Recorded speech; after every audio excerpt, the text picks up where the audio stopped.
E kim mjaft qatë bëri lala me që ky, tani, Shpëtim Aliu, kjo organizatë është ka që fuqishme sa punon me 4 organizatë tjera. Që është Gjika, Dizdari, Pacani dhe Bibaj. Ne duhet sqarojmë vetëm një moment pa ndërprer zotin Tela. Zoti Rakipi, përgjithsisht janë ekspozuar njerëz të narkotrafikut që për shkak të përplasjeve kanë kryer krime shumë të rënda në Shqipëri. Dhe normalisht kanë tërhequr vëmendjen e opinionit publik. Për shembull në përplasjet në Elbasan, në grupimet Qela, Qopja, Alibej e tjerë me radhë, ka patur 13 të vrarë. Dhe duke qenë se javë pas javë ose muaj pas muaj kishte vrasje, patjetër që kjo tërhiqte vëmendje. E para, e dyta, ka patur interes edhe për ato personazhe që shpesh ekspozoheshin në fushata zgjedhore. Pra nuk është se ekspozoheshin vetë në fushata zgjedhore. Për shembull në Durrës ekspozoheshin në fushata zgjedhore, në Elbasan ekspozoheshin në fushata zgjedhore, në Shkodër ndodhte e njëjta gjë. Po të shikosh, vitet e fundit grupet më pak të ekspozuara janë grupet e Vlorës. Pavarësisht se kanë kryer vrasje, nuk janë përfshirë në çështjet e zgjedhjeve, kanë qëndruar më larg. Dhe në këta aspekt nuk e kanë tërhequr vëmendjen. Pastaj duhet kemi parasysh dhe një gjë. Disa personazhe janë larguar shumë herët nga Shqipëria dhe këtu nuk kanë patur asnjë aktivitet kriminal brenda vendit. Shpëtim Aliu ose familja Aliu u ekspozua haptazi kur u vra Mondi Mhalla dhe kur nipi i Shpëtim Aliut u shpall në kërkim si organizator i vrasjes së Mondi Mhallës dhe aty filloi të dilte në sipërfaqe përplasja për çështjet e trafikut të drogës. Sepse dyshoj që edhe Mondi Mhalla ishte i përfshirë në trafik të kokainës, atëherë filloi të tërhiqte dhe vëmendjen e shtuar të autoriteteve.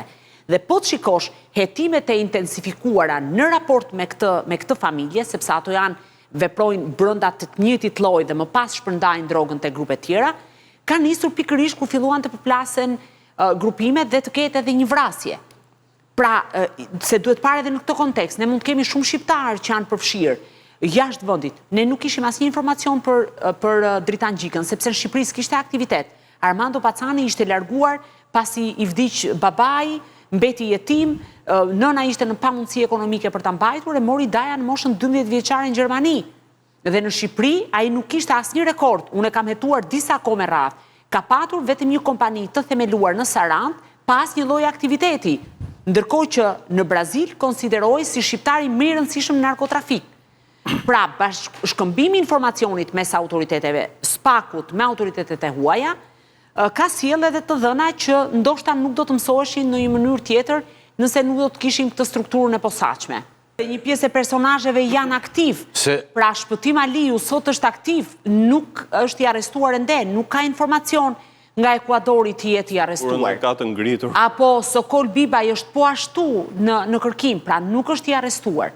Sepse nga gjithë ky grupim ne kemi vetëm një të arrestuar. Gjithë pjesa tjetër janë në kërkim. Pra do thotë janë aktiv, ndërkohë se ne dim shumë mirë që për sa kohë janë të pa arrestuar, janë aktiv dhe mund të nisin sasi të tjera të lëndës narkotike në drejtim të vendeve të Bashkimit Evropian, porte kryesore, se këtu rasti konkret ishte kryesisht në Anverse në Rotterdam, kishte edhe një rast që kishte dështuar në drejtim të Francës. Tela, për të bërë si thua që një sintezë ose konkluzion të këtyre që thamë deri tani, shiko sa pak ditë më parë s'pak lëshoj 20 urdhra arresta, që janë, po kjo natyrë, ndryshojnë njerëzit të grupimet e tjera, por është e njëjta gjë. Dhe ndërkohë, me njëherë tani, një tjetër goditje fortë ndaj narkotrafikut. A mund ta përmbledhim tani popullata të gjitha gjërat që thanë tre kolegët, ti ketë si të përqendruara të përmbledhura? Atë që ne kishim diskutim 3-4 vjeçare në për studio tona se ekonomia shqiptare, industria ndërtimit po bazohet e parat e drogës dhe të pastrimit tyre, këto dy dosje vërtetojnë që këtu është kthyer në industri. Jo, mos do zbresim pak më poshtë. Po. Se ku shkojnë këto? Do zbresim më të detajuar, ë? Në dosjen do me thënë shumësia e këtyre në dosjen për cilën e po flasim. Po. Në konkluzion për këtë gjë. Po. Kemi shumë njerëz. I përmendim dhe njerëz i përmbledhim. Po, publiku këta njerëz nuk i njeh, nuk i identifikon.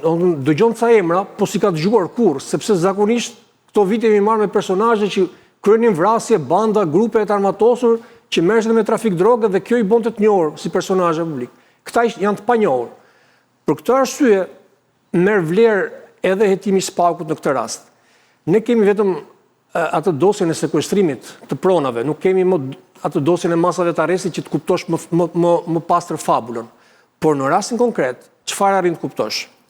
Këta dy vëllezër italiu, njëri 50 dhe tjetri 54 vjeç, kanë themeluar një kompani në vitin 2008, e cila deri në vitin 2019 bënte një biznes me shumë të vogla parash.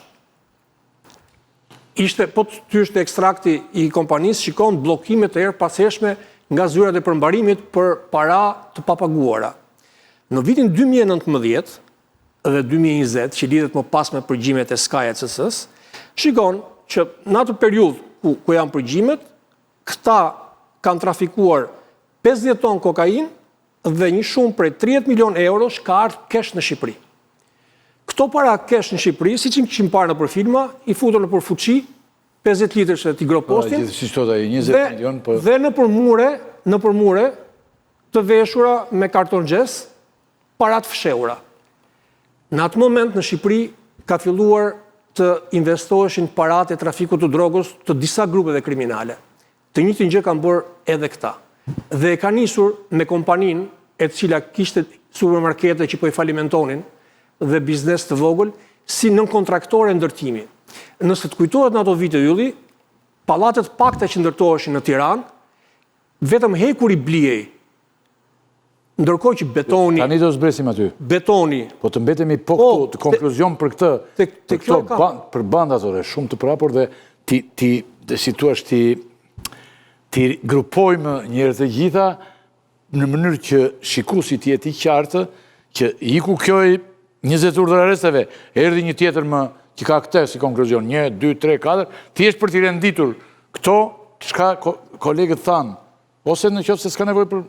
Po këto janë dy grupe, të thash, edhe në grupin e parë dhe në grupin e dytë, një ose dy personazhe ishin të njohura publikun, sepse... Botën shqiptare dalin në...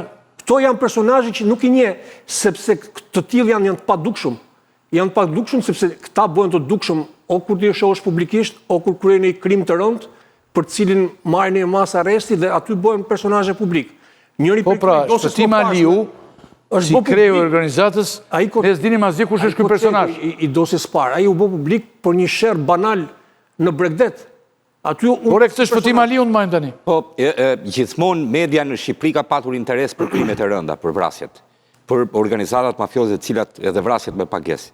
Ne nuk e kemi patur ndonjëherë fokusin se kush në të vërtetë shet drogë. Po mirë, autoritetet tani e morën vesh. Pa është dosje 2021 që Spaku e di. Në këtë rastin fjalë, ka një denoncim të policisë në 2021, ka qenë ajo operacioni Forca e Ligjit, që nxirrshin njerëzit, edhe dilte policia thoshte filani të tregoj pronën, i çonin letra për tregu pronën. Në atë kohë ka pasur një denoncim për këta, sepse ashtu ishte informacioni në Elbasan, që këta merreshin me trafik droge. Nga viti 2021 dhe deri në 2025 nuk ka pasur asnjë veprim për këta. Në rast se nuk do identifikojë një numër PIN i Sky ECS dhe të vinte dosja nga Brukseli, Prokuria Shqiptare, Spaku, nuk do kishte fare dieni për ta. Ky material bërit mundur që të kuptoni se cilës ishin këta personazhe për Spakun. Qartë.